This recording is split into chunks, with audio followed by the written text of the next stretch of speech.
আজকে আমি যে রেসিপিটা শেয়ার করব এটা হচ্ছে আমার শাশুড়ি মায়ের টিপস। তবে এই শাশুড়ি মায়ের টিপস দিয়েই কিন্তু আমি আপনাদের সাথে শেয়ার করি। বাট আমার শাশুড়ি মা যেভাবে রান্না করে আমি সেই ভিডিওগুলোই সবসময় অবভিয়াসলি কন্টিনিউ আমি আপনাদের সাথে শেয়ার করে থাকি, এবং সব কিছুই কিন্তু আমার শাশুড়ি মা যেভাবে রান্না করে আমি ঠিক সেই প্রসেসে রান্নাগুলো করে থাকি। তো বন্ধুরা, এখন আমি ডিমগুলি কিন্তু প্রথমেই সেদ্ধ করে নিয়েছিলাম, আর ডিমগুলি অবশ্যই আমি সেদ্ধ করে ঠান্ডা পানিতে ভেজে তারপর হচ্ছে হাঁসের ডিম আর হচ্ছে ফার্মের ডিম নিয়েছি।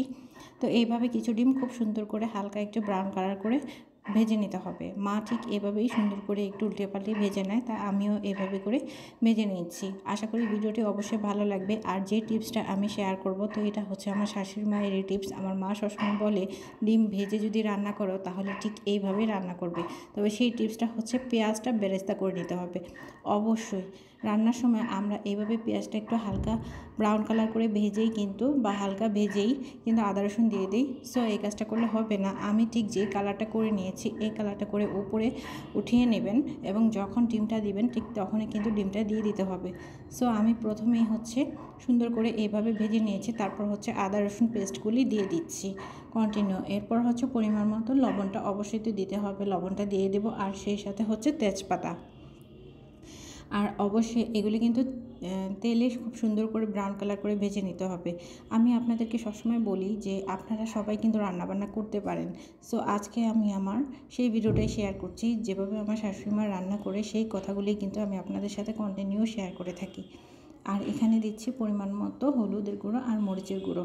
আর মা সবসময় বলে এইভাবেই একটু তেলের মধ্যে প্রথমেই কষিয়ে নেবে হলুদ আর মশলাটাকে আঁচ কমিয়ে, তারপর হচ্ছে পানি দিয়ে দিবে। তো আমি সেই কাজটাই করি। তো এইভাবে হচ্ছে মশলাটা খুব সুন্দর করে কষিয়ে নিয়েছিলাম ধৈর্য ধারণ ধরে। এরপরে হচ্ছে আমি আলুটা দিয়ে দেবো।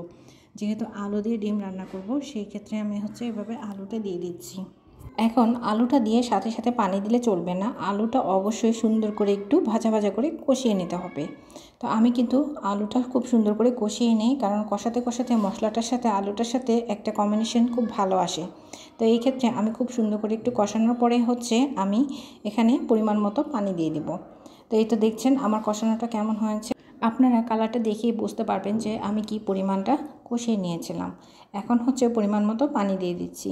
তো এই তো দেখছেন পানিটা দেওয়ার পরে যখন বলক উঠে যাবে, আমি পানিটা একটু ফুটিয়ে নিয়েছিলাম, বাট যখন বলক উঠে যাবে ঠিক তখনই আমি একটু দিয়ে দিলাম জিরে গুঁড়ো।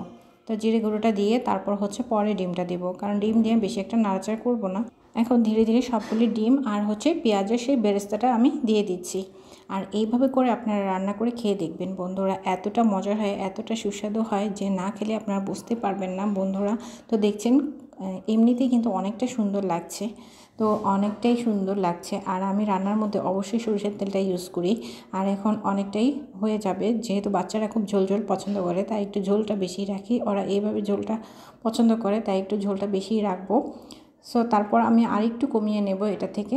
তো বন্ধুরা, আমার রান্নাটা কিন্তু শেষ পর্যায়ে। এখন আমি ধনিয়া পাতা দিয়ে দিচ্ছি। ধনিয়া পাতাটা আরেকটু হলে আর আরেকটু যখন ঘন ঘন হয়ে আসবে ঠিক তখনই আমি নামিয়ে ফেলবো।